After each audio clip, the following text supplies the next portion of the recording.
Knee pain अगर हमारे पास younger patient में हो रही है तो वो इंजरी की वजह से हो सकती है, एक्सरसाइज की वजह से हो सकती है। मोस्टली एथलीट्स को नी पेन बहुत ज़्यादा होती है, जो स्पोर्ट एक्टिविटीज़ करते हैं उनमें नी पेन की कंप्लेन बहुत ज़्यादा देखी जाती है। तो इसमें माइल्ड डिस्कम्फर्ट भी हो सकती है और सीवियर पेन वगैरह भी हो सकती है। तो हम आगे डिस्कस करते हैं क्या क्या कॉजेज़ हैं जिनकी वजह से नी पेन हो सकती है। नी पेन के फर्स्ट कॉज में हमारे पास आर्थराइटिस की कंडीशन आ जाती है। आर्थराइटिस में हमारे पास रेमेटॉइड आर्थराइटिस एंड ऑस्टियोआर्थराइटिस भी आ सकता है। रेमेटॉइड आर्थराइटिस के बारे में मैं आपको बताती जाऊँ तो हमारे पास ये स्मॉल जॉइंट्स में इसमें इन्वॉल्व होते हैं और ये बायलेटरल होता है, ठीक है। ऑस्टियोआर्थराइटिस हमारे सिंगल जॉइंट इसमें इन्वॉल्व होता है और हमारे एक जॉइंट की जो है ना स्वेलिंग हो जाती है, ये यूनिलेटरल है। नी जॉइंट इसमें मोस्टली इन्वॉल्व होता है। गाउट की वजह से हो सकता है, यूरिक एसिड की एक्युमुलेशन हो गई है, किसी भी जॉइंट में हो सकती है, उस वजह से हमें नी पेन भी कोज हो सकता है। नेक्स्ट हमारे पास आ जाता है Baker cyst. Baker cyst basically हमारे जो है ना fluid filled swelling behind the knee that can occur, swelling और इन्फ्लेमेशन हो जाती है बिहाइंड द नी। हमारा जो है ना, अगर आप इमेज के में देख सकें तो ये बैकर सिस्ट हमारे पास बन जाती है।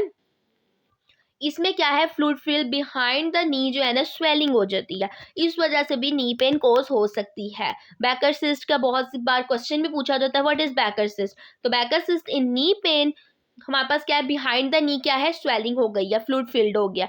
उसके बाद कैंसर की वजह से, लाइक किसी अदर बोन में कैंसर था, उसमें स्प्रेड होके नी जॉइंट तक आ गया, तब भी नी पेन कोज हो सकती है।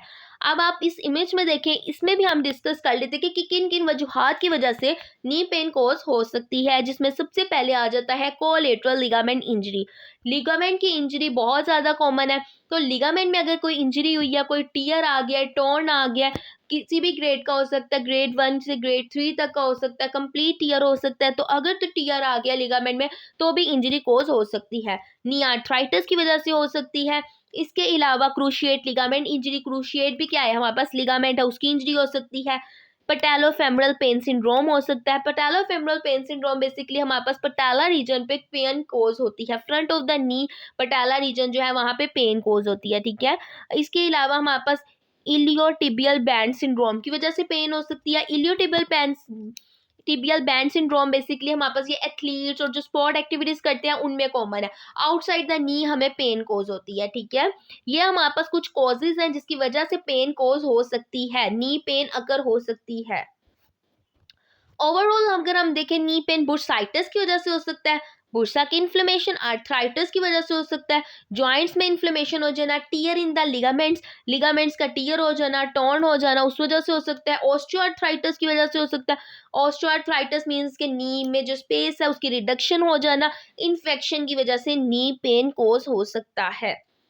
नेक्स्ट अगर हम देखें common locations of the knee pen, अब ये एक इमेज इतनी इम्पोर्टेंट है कि हम लोकेशन से फाइंड आउट कर सकते हैं कि नी पेन किस टाइप का है, क्यों हो रहा है, ठीक है। तो अगर आपको रेड मार्क नजर आ गया, हमारे पास फ्रंट साइड व्यू है, हमारे पास राइट लेग का रेड साइड, अगर top of the knee, top knee पे आपको पेन कोज हो रही है, तो क्या है, डॉक्टर किस तरह से फाइंड आउट करेगा, तो ये क्वाड्रिसेप्स टेंडनाइटिस हो सकता है। क्वाड्रिसेप्स हमारे थाई बोन के फ्रंट पार्ट पे प्रेजेंट होता है ना, क्वाड्रिसेप्स एक मसल है, ठीक है। तो क्वाड्रिसेप्स टेंडनाइटिस हो सकता है। अब ब्लू मार्क क्या शो कर रहा है, अगर आपको नी कैप जिसको हमने पटेला बोन है उस एरिया में अगर आपको पेन है तो वो पटेला क्रैकिंग हो सकती है, बुर्साइटिस हो सकती है कंडीशन। इसके बुर्साइटिस कैसे हो सकती है, इंटीरियर थाई पे हमारे पास इंटीरियर साइड पे हमारे पास क्या है, बुर्सा प्रेजेंट है ना 4, तो उनमें अगर इन्फ्लेमेशन हो गई है तो बुर्साइटिस कंडीशन भी हो सकती है, आर्थराइटिस हो सकता है। ब्राउन क्या शो कर रहा है, अगर आपके लेटरल साइड पे पेन है। अब आप मुझे खुद बताएं, आप खुद इमेजिन करके देखें, लेटरल साइड पे पेन है तो क्या क्या कॉज हो सकते हैं। आपने उसका पूरी एनाटमी पढ़ी, आपने स्ट्रक्चर पढ़ा है, तो आपको स्ट्रक्चर से ही आप फाइंड आउट कर सकते हैं कि अगर लेटरल साइड पे पेन हो रही है तो हमारे पास क्या हो सकता है, इलियोटिबियल बैंड सिंड्रोम हो सकता है, जैसे मैंने आपको पहले बताया। लेटरल कोलेटरल लिगामेंट का मसला हो सकता है, लेटरल मेनिस्कस का मसला हो सकता है, ठीक है। पर्पल क्या शो कर रहा है, नी के बॉटम में पेन हो रही है तो क्या हो सकता है, पैटेलर टेंडनाइटिस हो सकता है। ग्रीन हमारे पास क्या है, मीडियल साइड ऑफ द नी में पेन हो रही है, तो ये आप इजीली मुझे बता सकते हैं, अगर आपने पीछे से सारा डिस्कस किया है तो आपको पता होगा। आपने मीडियल कोलेटरल लिगामेंट का मसला हो सकता है, मीडियल मेनिस्कस का प्रॉब्लम हो सकता है, मेनिस्कस में टीयर आ सकता है। ये लोकेशन से भी हम नी की पेन को डायग्नोज कर सकते हैं, above knee, below knee, at the level of knee, medial side of the knee, lateral side of the नी, कि आपको क्या प्रॉब्लम कोज हो सकती है, ठीक है। बैक ऑफ द नी में अगर पेन हो रही है तो बैकर सिस्ट हो सकता है, हैमस्ट्रिंग जो है वो उनमें स्प्रेइंग आ सकता है काफ मसल में, ठीक है। ये हमारे पास कॉमन लोकेशंस हैं जिसकी वजह से नी पेन अगर हुई है तो हम उसको basically diagnosis is the main point of all the treatment. अगर हमारा डायग्नोस सही है तो हम ट्रीटमेंट प्लान प्रॉपर देंगे, ट्रीटमेंट प्लान प्रॉपर देंगे तो रिकवरी चांसेस भी ज़्यादा होंगे, प्रोग्नोसिस टाइम जो है ना वो अच्छे तरीके से हम बना सकते हैं। अब हमारे पास कुछ क्वेश्चंस आ जाते हैं जो मोस्टली पूछे जाते हैं, मैंने स्लाइड्स में भी ऐड किया ताकि आपके वो कंसेप्ट जो है क्लियर हो सकें कि क्यों हो रहा है, कैसे हो रहा है। तो उन क्वेश्चंस के मैं आपको आंसर देती हूँ। जो why knee pain in young age, बहुत से क्वेश्चन पूछे जाते हैं नी पेन यंग एज में क्यों होता है। आजकल जो मैंने भी केसेस बल्कि देखे हैं, जो हमारे पास नी पेन यंगर पेशेंट में हो रहा है, लाइक 30 प्लस को भी नी पेन हो रही है, 20s में भी हो रही है। वो क्यों हो रही है? सबसे मेन रीज़न डाइट है। डाइट मॉडिफिकेशंस करना बहुत ज़्यादा ज़रूरी है। आजकल डाइट पे बिल्कुल भी जो है ना तवज्जो नहीं दी जाती। तो सबसे पहले हमारे पास सबसे पहले तो ये आ जाता है knee injuries like below the knee. ज़्यादातर स्पोर्ट्स जो एथलीट्स वगैरह उनमें यंग एज में नी पेन कोज होती है। इसके अलावा ओबेसिटी बहुत बड़ा कोज है नी पेन का, बिकॉज नी जो जॉइंट जो है हमारा मोस्ट वेट बेरिंग ज्वाइंट है, तो ओबीज होगा पेशेंट तो उसकी नी पेन में ऑब्वियसली पेन होगी। प्रॉब्लम इन मैकेनिकल एक्सिस, हमें हमारे बैठने का स्टाइल नहीं अच्छा, हम खड़ा होने का स्टाइल नहीं अच्छा। कुछ लोग लेटरल साइड पे खड़े होते हैं तो हमारी बॉडी का वेट जो है मीडली आपके नी पे आ रहा होना चाहिए। तो मैकेनिकल एक्सिस में अगर मसला है तो तब भी नी पेन कॉज हो सकता है। लास्ट वन, जैसा कि मैंने आपको पहले भी बताया है, डाइट मॉडिफिकेशंस करना बहुत ज़रूरी है। डाइट पे हम बिल्कुल भी जो है ना तवज्जो नहीं देते। नेक्स्ट क्या है हमारे पास क्वेश्चन मोस्टली पूछे जाना, टक टक की आवाज़, popping sound in knee joint. टक टक की आवाज़, पॉपिंग साउंड, अगर तो आपको पॉपिंग साउंड की जो टक टक की आवाज़ है विदाउट एनी पेन आ रही है, लाइक आप उठते चलते आपको टक टक की आवाज़ आ रही है, पॉपिंग साउंड आ रही है लेकिन कोई पेन नहीं है, तो इसमें जो है ना इतनी अटेंशन की ज़रूरत नहीं है, इट्स नॉर्मल। लेकिन अदर बात अगर हम करें, आपको टिक टक टक की आवाज़ भी आ रही है और वो पेनफुल भी है, तो क्या कंडीशन हो सकती है? तो आपका मेनिस्कस टियर हो सकता है, इसके अलावा लूज कार्टिलेज हो सकता है, नी में इंस्टेबिलिटी हो सकती है, तो तब आपको अपने डॉक्टर से कंसर्न करना चाहिए। बट अगर अगर आपका नी में पेन नहीं है, जस्ट टक टक की आवाज़ है, तो उसमें आपको डॉक्टर से कंसर्न करने की ज़रूरत नहीं है। नेक्स्ट हमारे पास आ जाता है how to sit in knee pain. ये भी मोस्टली क्वेश्चन पूछा जाता है, नी पेन के पेशेंट को किस तरह से बैठना चाहिए, किस पर बैठना चाहिए। ये प्रिवेंशंस हम अपने पेशेंट को भी देते हैं जब वो हमसे एज अ डॉक्टर ट्रीट होने आता है हमसे, तो हम उन्हें ये प्रिवेंशन देते हैं कि आप इन्हें इनको फॉलो करना। अगर तो वो फॉलो करते हैं तो उनका जो रिकवरी टाइम है, उनके ठीक होने का टाइम है, वो साथ बल्कि कम हो जाता है, ठीक है। तो सबसे पहले उनको नी पेन के साथ जो पेशेंट, उन्हें नी को बेंड नहीं करना चाहिए, क्रॉस लेगिंग में नहीं रहना चाहिए ज़्यादा टाइम के लिए, स्टैंडिंग से ज़्यादा टाइम के लिए अवॉइड करना चाहिए। इसके अलावा वो किस तरह से बैठ सकते हैं वो अगर मैं आपको इमेज के थ्रू ही बताऊं, आप देख सकते हैं ग्रीन मार्क जिसमें हमारे पास टिक शो किया गया, ये एक करेक्ट पोजीशन है एक नॉर्मल पर्सन के लिए भी और एक नी पेन के साथ पेशेंट है उसके लिए भी। नेक्स्ट हमारे पास आ जाता है अदर जो 2 रेड से क्रॉस मार्क किए गए हैं, ये बहुत ही जो है इनकरेक्ट पोजीशन है। इसमें हमारे स्पाइन पे भी जो है ना स्पाइन पे भी प्रॉब्लम डिफॉर्मिटीज कॉज कर सकती हैं अगर हम इस पोजीशन में रहते हैं। तो आपकी एक प्रॉपर पोजीशन बिल्कुल स्ट्रेटन होनी चाहिए। नी पेन के पेशेंट को वैसे सोफे का यूज़ बिल्कुल नहीं करना चाहिए बल्कि चेयर का यूज़ करना चाहिए। चेयर का यूज़ भी किस तरह की चेयर होनी चाहिए, अगर आप देख सकें ग्रीन कलर की ग्रीन टिक में अगर आप देख सकें तो हमारा जो हिप लेवल है वो अबव होना चाहिए नी लेवल से। आपको इमेज में पता चल रहा होगा, लाइक आप बैठे हैं, हिप लेवल आपका थोड़ा अबव होना चाहिए नी लेवल से और आपने नी को अपनी ज़्यादा हाइपर फ्लेक्शन में नहीं रखना है। अगर तो आप इस पोजीशन को फॉलो करेंगे तो आप नी पेन में बहुत जल्दी रिलीव कर सकते हैं। नी पेन के पेशेंट को सोफे का यूज़ नहीं करना, चेयर का यूज़ करना है। सेकेंडली, उन्हें ज़्यादा देर किचन में खड़े होकर काम नहीं करना। नमाज पढ़नी है तो बैठ कर पढ़नी है, कंफर्ट का यूज़ करना है। ये नी पेन पेशेंट को हम मोस्टली प्रिस्क्राइब करते हैं और उसको प्रिवेंशंस जो है ना उनको फॉलो करना होता है उन्हें। नेक्स्ट हमारे पास आ जाता है क्वेश्चन जो मोस्टली पूछा जाता है कि वॉकिंग और cycling for knee pain. Knee pen का पेशेंट जो है हमारे पास वॉकिंग कर सकता है या साइकिलिंग कर सकता है क्या? अब हमारे पास इसकी भी आंसर मैं आपको बताती जाऊँ तो नी ऑस्टियोआर्थराइटिस का जो पेशेंट है, ऑस्टियोआर्थराइटिस बेसिकली मैं आपको आगे जाके भी बताऊंगी क्या है। हमारी जो नी है उसमें हमारे पास क्या है, गैप प्रेजेंट होता है, उसकी गैप में रिडक्शन आ जाए, कमी आ जाए तो उसको हम ऑस्टियोआर्थराइटिस कहते हैं। नी पेन का patient, yes she can perform walking, low intensity की हम साइकिलिंग भी उन्हें रिकमेंड करते हैं, वॉकिंग भी वो कर सकता है, जो कि इम्प्रूव करती हैं उसकी फंक्शन को, गेट को, पेन को भी कम करती हैं, बूस्टिंग करती हैं उसकी एरोबिक फिटनेस को, और आल्सो प्रमोट करती हैं उनकी रेंज ऑफ मोशन को। लेकिन अगर तो नी पेन, बट हमारे पास एक आती है क्या, नी पेन में अगर आपको पेन भी है और साथ इन्फ्लेमेशन और स्वेलिंग वगैरह भी है नी में, तो तब हम वॉकिंग प्रिस्क्राइब नहीं करते, वॉकिंग से आपको अवॉइड करना चाहिए। लेकिन अगर आपकी पेन मैनेज्ड है तब आप वॉकिंग कर सकते हैं। It can help to improve your diet, improve your gait, decrease pain and also boosting your aerobic fitness। Next हमारे पास जो क्वेश्चन पूछा जाता है, how to sleep in knee pain. Knee pain के पेशेंट को किस तरह से सोना चाहिए। तो फर्स्टली अगर एज अ फिजियोथेरेपिस्ट मैं आपको बताऊं तो नी कैप, नी जो है हमारे पास जो है ना नी के लिए प्रेजेंट होते हैं, आप उन नी पिलोज प्रेजेंट होते हैं, आप उनका इस्तेमाल कर सकते हैं। वैसे हम आपके घरों में जो पिलो प्रेजेंट है वो भी आप यूज़ कर सकते हैं, लेकिन जो नी पिलोज, जो फिजियोथेरेपिस्ट नी पिलोज हैं, आप उनका यूज़ करें, वो ज़्यादा इफेक्टिव है। बिकॉज आप जब हम स्लीपिंग पोजीशन में होते हैं, हम अपनी पोजीशन को चेंज वगैरह भी करते हैं, तो पिलो वगैरह वो उस पोजीशन में नहीं रहता, ठीक है। हॉट एंड कोल्ड पैक का यूज़ कर सकते हैं। इसके अलावा स्लीपिंग पोजीशन को कैसे चेंज करना है, कौन सी स्ट्रेटजीज को फॉलो करना है, आप इस इमेज में देख सकते हैं। आपने नी पिलो जो है अपनी बहुत नीज के दरमियान में रखना है सोने से पहले या सोते वक्त। नेक्स्ट हमारे पास कंडीशन आ जाती है, तो कुछ क्वेश्चंस थे जिनको हमने डिस्कस किया, जो मोस्टली पूछे जाने वाले क्वेश्चन है। यहाँ तक कि पेशेंट भी जब मेरे पास आता है तो ये क्वेश्चन पूछता है कि मैंने क्या करना है क्या नहीं करना। और नी पेन के बहुत से केसेस मैंने देखे भी हैं, और रिकवरी पीरियड आपके सामने ही होगा जब आप क्लिनिकल प्रैक्टिस में जाएंगे, ठीक है। तो ऑस्टियोआर्थराइटिस के बारे में हम डिस्कस कर लेते हैं। तो ऑस्टियोआर्थराइटिस हमारे पास एक डिजनरेटिव जॉइंट डिजीज है। विद एज जो है ना वियर एंड टेयर जॉइंट में हमारी स्टार्ट हो जाता है, डिस्ट्रक्शन होना जॉइंट्स की स्टार्ट हो जाती है, तो उसको हम ऑस्टियोआर्थराइटिस कहते हैं।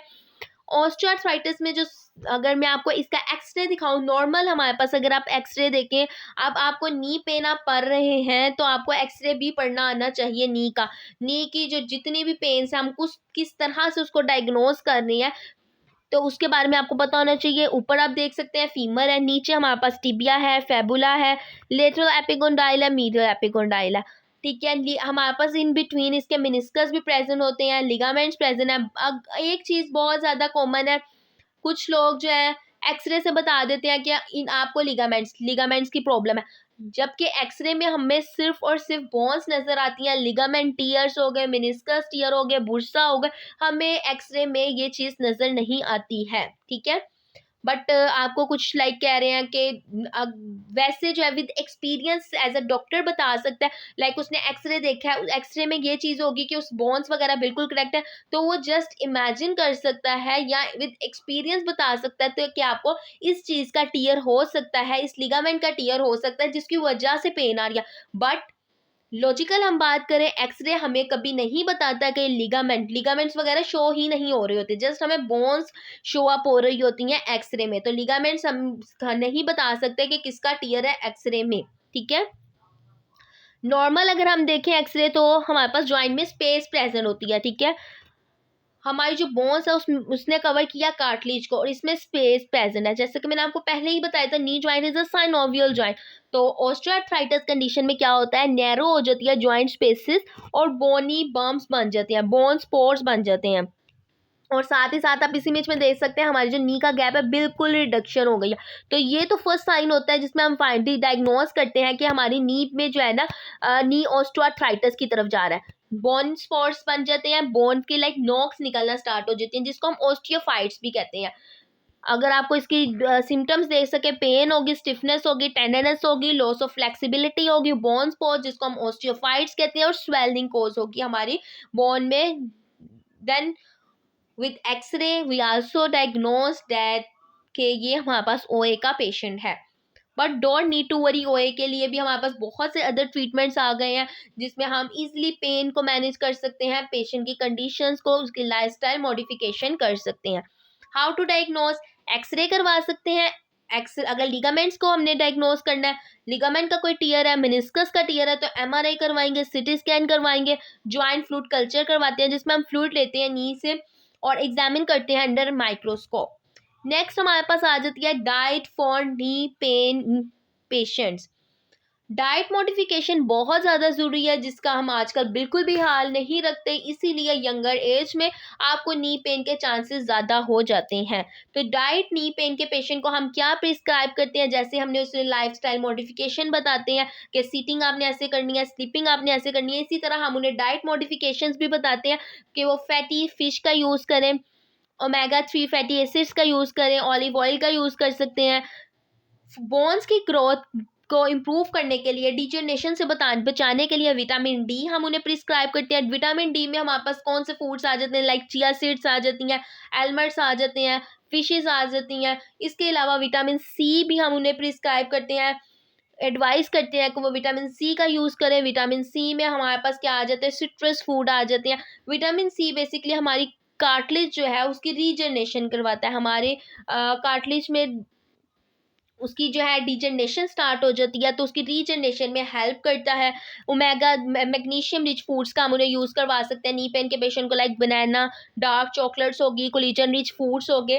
कोलेजन रिच फूड्स में हमारे पास बेरीज आ जाती हैं जो कि बहुत ज़्यादा अच्छी हैं। अदरक का पानी इस्तेमाल कर सकते हैं। तो ये डाइट मॉडिफिकेशंस हैं। रिस्क फैक्टर पे भी जो होना नी पेन के पेशेंट, तो हम उन्हें डाइट मॉडिफिकेशन के थ्रू इम्प्रूव करवा सकते हैं, उनकी नी की जो स्ट्रक्चर है उसको करेक्ट करवा सकते हैं। ठीक है, नेक्स्ट हमारे पास आ जाता है medication. What are the medications for the knee pain patient. सबसे पहले हम पेन किलर पेशेंट को देते हैं बिकॉज पेन उन्हें बहुत ज़्यादा होती है। तो पेन किलर में मोस्टली हम नेफ्रोक्सिन देते हैं, डिक्लोफेनिक सोडियम देते हैं, सेलिकॉक्सिब मेडिकेशन टैबलेट्स का यूज़ करवाते हैं। सेकेंड नंबर टाइप पे हमारा जो ट्रीटमेंट है वो एनसिड्स का यूज़ करवाते हैं, non steroid anti inflammatory drugs होती हैं। ठीक है, ताकि स्वेलिंग से को कम किया जाए। थर्ड नंबर पे विटामिन डी और कैल्शियम का यूज़ करवाते हैं बोन की ग्रोथ के लिए, बोन की स्ट्रेंथ के लिए, बोन को हेल्दी रखने के लिए। बाज़ दफ़ा हमारे पास विटामिन डी और कैल्शियम के यूज़ करवाने से ही पेशेंट की जो बोन का स्ट्रक्चर है वो इम्प्रूव हो जाता है, हेल्दी बोन हो जाती है। ठीक है, थर्ड जो हमारा ट्रीटमेंट हम करवाते हैं, कार्टिलेज रिपेयरिंग सॉल्ट्स का यूज़ करवाते हैं। कार्टिलेज रिपेयरिंग सॉल्ट्स हमारे पास अगर हम फार्माक्यूटिकल देखें तो हमारे पास ग्लूकोसेमाइन जो है ना केमिकल फाउंड होता है हमारी बॉडी में, ग्लूकोसेमाइन सप्लीमेंट्स का यूज़ करवाते हैं जो कि हमारे पास ग्लूकोसेमाइन सल्फेट, ग्लूकोसेमाइन हाइड्रोक्लोराइड एंड एसाइल ग्लूकोसेमाइन के नाम से हमारे प्रेजेंट है। जो क्या करते हैं, ये केमिकल्स बिल्डअप करते हैं हमारी टेंडन को, लिगामेंट को, कार्टिलेज को। ठीक है, इसके अलावा हमारे पास ये ग्लूकोसेमाइन जो है ना पेट 4 टैबलेट के नाम से भी प्रेजेंट है मार्केट में, कार्टी 5 टैबलेट के नाम से भी प्रेजेंट है हमारे पास मार्केट में अवेलेबल है। इनका काम क्या है, कार्टिलेज को रीजनरेट करवाने में हेल्प करता है, टेंडन को, लिगामेंट्स को। ठीक है, इसके अलावा हमारे फ्लूइड जो हमारे जॉइंट को सराउंड कर रहा है उसको भी प्रमोट करता है। उसके अलावा हम क्या ट्रीटमेंट दे सकते हैं, हाइलुरोनिक एसिड का यूज़ करवा सकते हैं, ये जेल थेरेपी है। बेसिकली हमारे पास जो है ना हाइलुरोनिक एसिड जो है ना जेल लाइक फ्लूइड होता है जो हम इंजेक्ट करवाते हैं नी जॉइंट में। ये नेचुरली अक्री सब्सटेंस है जो कि साइनोवियल फ्लूइड हमारे जो सराउंड कर रहे हैं ना जॉइंट को, तो हम क्या करते हैं, इंजेक्ट करवाते हैं। इसके इंजेक्शंस जो है ना जेल लाइक फ्लूइड होता है जो कि हम नी जॉइंट में इंजेक्ट करवाते हैं, जो कि lubricant as a lubricant act करता है, बोन को मूव स्मूथली करवाता है, शॉक एब्जॉर्बर के तौर पर वर्क करता है। बहुत ज़्यादा ये इफेक्टिव ट्रीटमेंट है बिकॉज बोन डिस्ट्रक्शन इसमें स्लो डाउन हो जाती है और ये हम ट्रीटमेंट मोस्टली आजकल यूज़ भी कर रहे हैं। नेक्स्ट पीआरपी आ जाती है नी जॉइंट की। बहुत से डर्माटोलॉजिस्ट पीआरपी ट्रीटमेंट आपने सुना होगा, hair PRP, face skin PRP करवा रहे हैं। इसी तरह नी की पेन को मैनेज करने के लिए भी पीआरपी करवाया जाता है। पीआरपी बेसिकली क्या है, प्लेटलेट रिच प्लाज्मा, सॉरी। तो इसमें बेसिकली हमारे पास क्या होता है, इसके कोई साइड इफ़ेक्ट भी नहीं है। बट इसमें हम क्या करते हैं, पेशेंट की ही बॉडी से उसका ब्लड लेते हैं और उसमें से सीरम को सेपरेट करते हैं। ब्लड लेकर उसको एक मशीन होती है उसमें करके जो पेशेंट का ब्लड सीरम है ब्लड में उसको सेपरेट करते हैं और जो है इन पेशेंट की नी जॉइंट में इंसर्ट कर देते हैं, इंजेक्ट करवा देते हैं। बेसिकली इस सीरम में क्या है, इस सीरम में हमारे पास जो है प्लेटलेट प्लाज्मा रिच प्रेजेंट है, तो जो क्या करता है हमारी जो हीलिंग है उसे इन्हेंस करता है, नेचुरल हीलिंग को इन्हेंस करने में मदद देता है। तो एक सेफ प्रोसीजर है। नेक्स्ट हमारे पास स्टेरॉइड इंजेक्शंस है। स्टेरॉइड इंजेक्शंस का आप यूज़ करवा सकते। स्टेरॉइड इंजेक्शंस लगवाने के साइड इफेक्ट्स भी बहुत ज़्यादा है, लेकिन 3 मंथ्स एटलीस्ट पेशेंट गुजार लेता है, उसे पेन बिल्कुल नहीं होती। बहुत ज़्यादा पेशेंट कंप्लेन कर रहा है, पेन है, बहुत ज़्यादा पेन है, तब हम स्टेरॉइड इंजेक्शन उन्हें प्रिस्क्राइब करते हैं। 3 मंथ उनके ईजिली गुजर जाते हैं। 2 टाइम तो ये यूज़ करवा सकते हैं, लाइक 3 मंथ्स, बट जब थर्ड टाइम वो यूज़ करवाएंगे तो वो उनके लिए इतने ज़्यादा इफेक्टिव नहीं रहेंगे नी की, क्योंकि स्ट्रक्चर प्रॉपर्ली डैमेज हो गया होगा, डिस्ट्रक्शन स्टार्ट हो गई होगी। तो steroid injection is not good for knee pain patients. But जो हमारे पास बहुत सीवियर किस्म के पेन के साथ है, जो कहते हैं हमें जस्ट पेन को कम करना है, तो हम स्टेरॉइड इंजेक्शन प्रिस्क्राइब करते हैं। इसके अलावा वैक्स थेरेपी भी आजकल यूज हो रही है। वैक्स थेरेपी में हमारे पास पेन को कम करने के लिए वैक्स वाले इंजेक्शंस होते हैं जिनका हम यूज करवाते हैं पेन को, जो कि कम करते हैं। ये हमारे पास था मेडिकेशन जिनका हम यूज कर सकते हैं। नेक्स्ट हमारे पास आ जाता है फिजिकल थेरेपी ट्रीटमेंट। नी पेन के पेशेंट को हम फिजिकल थेरेपी ट्रीटमेंट से बहुत अच्छे से मैनेज कर सकते हैं, उनको ट्रीट कर सकते हैं, बल्कि विद इन 2 वीक जो है ना नी पेन का पेशेंट जो है ना बिल्कुल ठीक हो जाता है। उसका ट्रीटमेंट प्लान अगर हम उसे प्रॉपरली देते हैं, इसके लिए नी पेन के पेशेंट के लिए हम जो फिजिकल थेरेपी कराते हैं उसमें हमारे पास स्ट्रेचिंग एंड स्ट्रेंथनिंग एक्सरसाइजेज आती हैं, बैलेंस एक्सरसाइजेज आती हैं, एक ट्रीटमेंट उनका प्रॉपरली बनाया जाता है, सेशंस बनाए जाते हैं। लाइक पेशेंट की कंडीशन पे वेरी कर रहा होता है कि हम कितने सेशंस उसे प्रोवाइड करेंगे। 10 भी होते हैं, कुछ के 20 सेशंस होते हैं, तो वो वेरी करता है पेशेंट टू पेशेंट, पेशेंट की कंडीशन पे, पेशेंट के जॉइंट के एक्सरे पे कि कैसा पेशेंट के जॉइंट की कंडीशन है। जॉइंट मोबिलाइजेशन करवाते हैं, नी आइसोमेट्रिक्स करवाते हैं।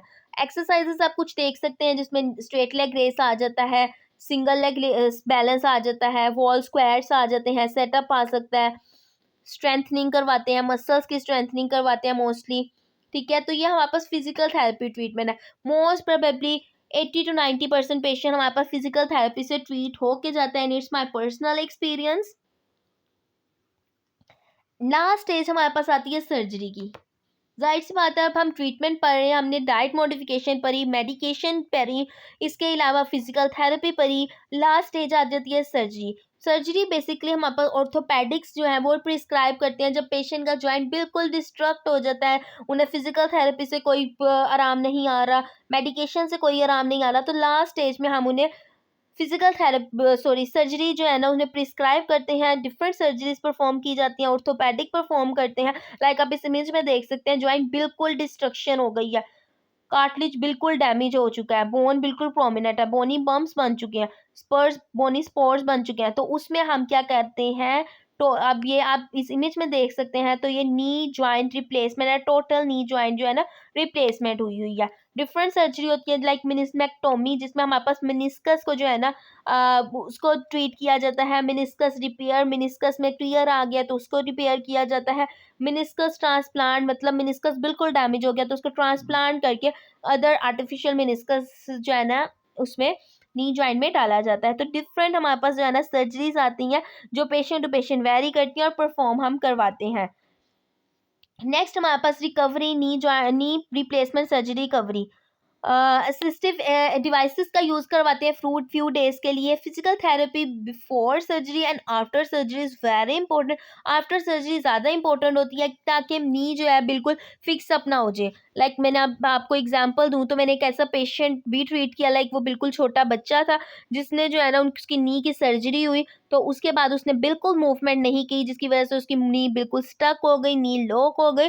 तो अगर तो फिजिकल एक्सरसाइजेस बल्कि हम सर्जरी के बिल्कुल फर्स्ट डे में ही स्टार्ट करवा देते हैं, जो कि बहुत ज़्यादा फिर इफेक्टिव रहती है। अदरवाइज नी बिल्कुल लॉक भी हो जाता है आफ्टर सर्जरी। प्रिवेंट करना हमने इन्फेक्शन से, get healthy before surgery. That's all from my side. Hopefully guys you like this video and you also like this session and webinar. ऐसी ही मज़ीद वीडियो अगर आपको चाहिए तो चैनल को सब्सक्राइब करें। मिलती हूँ अपनी नेक्स्ट वीडियो में, तब तक के लिए अल्लाह हाफ़िज़।